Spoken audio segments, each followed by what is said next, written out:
Halo Sobat Pasti Tanjung, selamat datang di podcast Sampah Sampah Kita, Kita, Tanggung Tanggung Jawab Jawab Kita. Bersama saya Noval Nanti dan rekan saya. Muhammad Rizky Maulana. Kita akan ngobrol santai tapi penuh makna soal cara kita memperlakukan sampah. Sebelum mulai, ada kabar baik nih buat kalian semua. Kita punya kuis berhadiah spesial. Hadiahnya nggak cuma menarik, tapi juga bermanfaat banget buat kalian semua. Jadi sayang banget kan kalau dilewatkan. Tapi cara ikut kuisnya belum bisa dijawab sekarang. Nanti ada di akhir video. Jadi pastiin kamu nonton dari awal sampai akhir dan simak pembahasannya agar menjadi salah satu dari 2 pemenang. Oh iya, sebelum kita mulai pembahasan hari ini, kita kenalan dulu yuk dengan narasumber utama kita, yaitu Pak Deden. Dipersilakan Pak untuk dadah. Ya.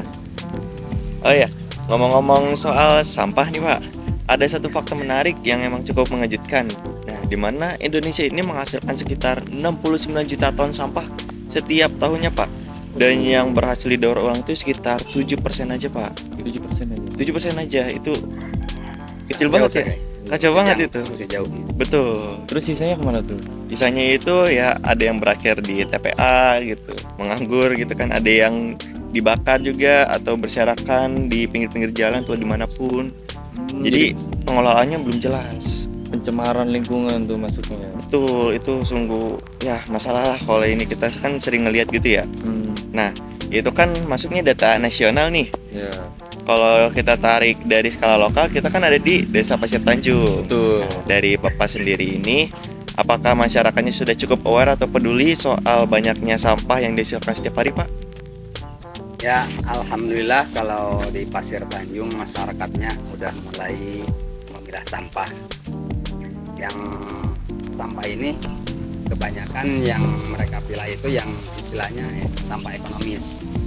Kalau yang sampah yang organik mereka masih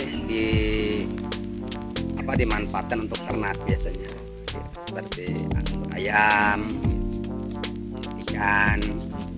Jadi lumayan lah untuk milah sampah, udah mulai banyak yang sadar.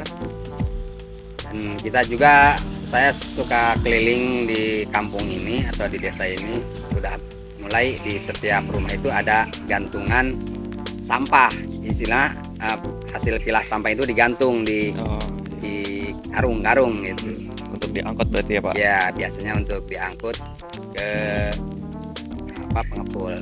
Ada yang biasa keliling pengepul. Tapi kalau itu masih ada yang emang kurang peduli juga sih ya Pak kalau di sini ya? Ya, masih ada juga, cuman semakin kesini udah mulai sadar bahwa tidak semua sampah itu istilahnya tidak berguna, tapi Iya, ada yang sampah yang bernilai ekonomis juga gitu. Mereka udah mulai sadar gitu. Ya sih Pak, emang sering kali ini kita mikir kayak buang sampah sedikit doang gitu kan, nggak masalah gitu ya Pak. Tapi ya bisa lah ya kita bayangin gitu, kalau misalkan dari semua rumah yang ada di sini buang satu plastik per hari, ya dalam seminggu itu udah Banyak banget tuh. ya udah banyak banget gitu. Iya. Dan belum tentu semua juga kan dibuang dengan cara yang benar juga ya Pak. Ya, betul. Nah, menurut Bapak nih, dampaknya kalau kita terus-terusan cuek soal kebiasaan kecil kayak gini itu apa? Ya, dampaknya sangat berbahaya buat lingkungan. Ya, misalnya kalau buang sampah, terutama buang sampah plastik ya, yang paling berbahaya itu kalau dibuang secara sembarangan, misalkan ada yang ke aliran sungai atau irigasi, jadi menyumbat aliran irigasi. Atau dibuang di tempat yang sembarangan juga, itu bisa merusak atau mencemari tanah gitu kan. Iya sih. Kalau lama-lama jadi walaupun hancur, tapi partikel-partikel si plastik itu akan lama gitu, Iya sih Pak. berada di tanah dan mencemari gitu. Nah, bahaya kalau tidak dimulai dari sekarang untuk memilah sampah atau mengolah sampah dengan baik.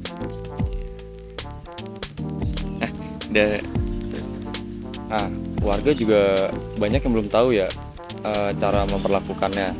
Nah, biar nggak asal buang, kita juga perlu tahu nih, sampah itu ada macam-macamnya, ada tiga macam. Yang pertama itu ada organik, anorganik, dan B3 atau sampah beracun. Nah, Bapak boleh jelasan nggak gimana sih cara membedakan ketiga jenis sampah itu dan kenapa penting banget buat tahu bedanya? Ya secara kasat mata sampah organik itu bisa dibedakan.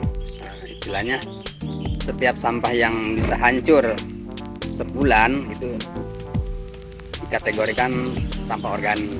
Misalkan hancur itu kalau dikubur hancur itu dalam 1 bulan, itu bisa dikategorikan organik. Organik juga ada yang basah, ada yang kering, jadi tidak semua basah. Jadi seperti serasa itu organik tapi kering, misalkan bekas pohon gitu, organik tapi yang kering. Ada juga sampah organik yang basah. Yang basah itu biasanya yang bikin bau lah, istilahnya yang bikin bau kalau bercampur dengan sampah anorganik itu jadi semua bau gitu. Jadi semua istilahnya kotor lah gitu. Makanya dari awal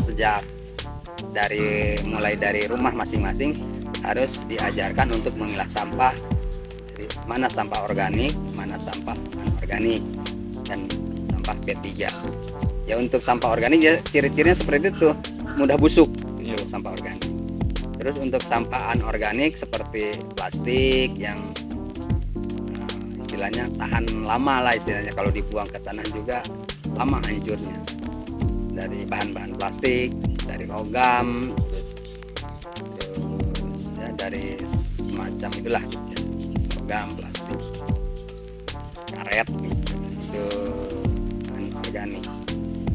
Terus yang B3 ya sampah yang istilahnya beracun, yang harus diolah dengan sesuai standar gitu. Kalau seperti sampah medis, seperti sampah-sampah yang bekas obat sawah gitu, itu kan mengandung bahan-bahan kimia. Nah, itu harus diolah dengan cara yang khusus gitu. Ya, seperti itu. Ya. Dan emang sering jadi masalah juga ya Pak, bukan soal jenisnya gitu, tapi juga cara kita ngebuang sampah itu sendiri ya Pak. Nah, emang seperti kasusnya tuh ada yang bakar di kebun mungkin ya Pak, ada juga yang dibuang di selokan, bahkan ada yang ditumpuk di belakang rumah gitu ya Pak. Padahal kan tanpa kita sadari, cara-cara kayak gitu kan bisa nimbulin berbagai macam masalah ya. Misalkan kayak dari banjir, dari baunya juga tuh, apalagi apa yang kalau organik, terus juga bisa jadi penyakit ya. Nah itu juga gitu kan. Nah kalau menurut Bapak sendiri, dari pengalaman Bapak selama ini, apa aja Pak dampak nyata yang pernah Bapak lihat sendiri Pak akibat dari pengelolaan sampah yang kurang baik di lingkungan sekitar ini? Ya kalau dampak yang paling terasa itu ketika kita mengelola sampah tidak benar ya seperti dibakar misalkan, semua dibakar misalkan. Ya Pak, betul. Jadi polusinya itu sangat mengganggu lingkungan. Istilahnya banyak anak-anak yang menghirup udara yang kotor gitu kan. Ya seminimal mungkin untuk sampah itu yang dibakarnya itu hanya istilahnya yang tidak bisa diselesaikan dengan yang lain lah, misalkan kalau organik bisa diselesaikan dengan maggot, terus juga bisa dengan untuk pakan ayam atau pakan ternak, atau bisa dikubur. Nah itu bisa hancur untuk organik. Nah yang sampah yang istilahnya dijual nggak laku, terus juga tapi harus diselesaikan, ya paling diselesaikan yaitu dibakar, cuman seminimal mungkin dibakar gitu supaya ya kalau 0% untuk tidak dibakar ya susah juga sih sebenarnya. Pasti ada yang harus dibakar, yang soalnya yang nggak laku gitu. Misalkan ada sampah-sampah yang yang plastik kecil misalnya, yang nggak ekonomis lah, yang sekarang yang biasanya dibakar gitu. Tapi kalau seperti botol plastik, terus botol gelas mineral gitu, itu kan udah ada nilainya, jadi harusnya dipilah, itu bisa didaur ulang ya, seperti itu. Jadi intinya kita semua tuh punya peran ya Pak, mulai dari diri sendiri dulu. Betul. Pisahin sampah, terus mengurangi penggunaan plastik, Betul. sampai ikut kegiatan bersih-bersih desa ya. Betul. Tapi kadang tuh mungkin masih banyak yang mikir kayak kan kecil doang kontribusiku. Kira-kira apa sih yang bisa jadi langkah awal paling sederhana buat warga Pasir Tanjung Oh, supaya mulai lebih peduli soal sampah? kemarin kami ada terobosan dari Yayasan GMK bahwa menggandeng dari penerima PKH. Apa PKH itu? Kakak. Keluarga Harapan. Oh, Penerima bantuan yang Keluarga Harapan itu, PKH. ya. Nah, itu dari bantuan sosial. Nah, itu para penerimanya kami gandeng untuk ikut bersih-bersih di kampung ini untuk berkontribusi dalam bersih-bersih lingkungan. Nah, seperti itu. Terus kemarin juga kami sosialisasi kepada keluarga setiap rumah di sini untuk mulai memilah sampah. Sampah organik dipisah dan sampah anorganik juga dipisah. Terus nanti yang anorganik yang bernilai juga bisa dijadikan sumber pendapatan gitu. Mungkin terkait pembahasan dicukupkan aja Pak sampai sini. Nah, sebelum kita tutup juga di sini kita terdapat beberapa pertanyaan Pak Ya. dari masyarakat di Desa Pasir Tanjung sendiri. Nah, untuk pertanyaan pertama itu apa tantangan paling besar dalam mengajak masyarakat dalam memilah sampah Pak? Yang pertama mungkin edukasi yang belum rata. Yang pertama iya. gitu ya. Edukasi pada masyarakat itu belum benar-benar intens gitu ya. Jadi masih jarang gitu. Hanya pada saat-saat tertentu saja gitu. Jadi seharusnya untuk edukasi milah sampah dari rumah itu harus sesering mungkin sebenarnya, biar masyarakat itu mindsetnya itu terbangun gitu ya. Mindset masyarakat itu mulai terbangun dengan pengelolaan sampah yang baik gitu ya, benar. Seperti itu sih sebenarnya. Cuman sebenarnya dari pemerintah gitu kan, ada keinginan yang kuat enggak untuk merubah mindset masyarakat dari yang tidak peduli sampah menjadi peduli sampah. Terus kalau terkait hal itu berarti warga di sini tuh udah sempat memilah sampah bersama berarti ya Pak? Untuk dulu di sini kami yayasan, bentuknya yayasan Iya. di sini, bank sampah juga. Iya. Jadi kami menarik sampah dari warga Oh iya. di sini, terus kami pilah di sini. Nah, berhubung tempat sekarang pindah, Ya. jadi untuk sementara pemilahan sampah nanti setelah tempatnya jadi. Oh. Berarti sekarang sedang pemindahan tempat dulu Iya ya Pak? betul. Oh iya. Terkait hal itu, dampak nyata yang Bapak lihat secara langsung setelah komunitas ini memulai memilah sampah itu apa Pak? Dampak untuk lingkungan, Ya. ya dampak untuk lingkungan itu ya lingkungan jadi lebih bersih, terus kesehatan mulai meningkat. Terus ada juga ketika pemilahan sampah mulai itu, jadi ada pendapatan juga untuk masyarakat. Jadi ekonominya mulai ya, ada yang tadinya sampah begitu saja dibuang, nah sekarang dikumpulin jadi bernilai gitu. Seperti itu. Terkait pertanyaan dari masyarakat Desa Pasir Tanjung ini mungkin dicukupkan Pak sebelum ditutup. Juga mungkin ada sepatah dua kata mungkin dari Bapak ataupun ada kata-kata hari ini Saran gitu. ya? Iya betul sekali. Ya mungkin dari kami ya, dari sebagai masyarakat di sini, kita nggak harus jadi aktivis untuk peduli lingkungan.